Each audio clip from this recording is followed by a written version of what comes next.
салом арз мекунам ба кулли мардуми шарифи Тоҷикистон, аввал хусус ба сокинони сарбаланди шаҳри Хорух.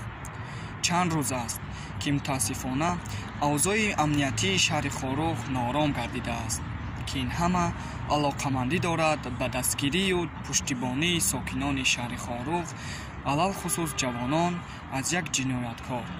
ба мардуми шарифи шаҳри Хорух муроҷиат карда мегӯям, ки набояд эшон аз як ҷинояткор ҳифозат кунанд ва баръакс чунин ашхосро, ки тамоми мардумро ба кулфату мусибат мубтало месозанд, яъне ба воситаи маводи мухаддир, бояд ба панҷаи қонун таслим кунонанд.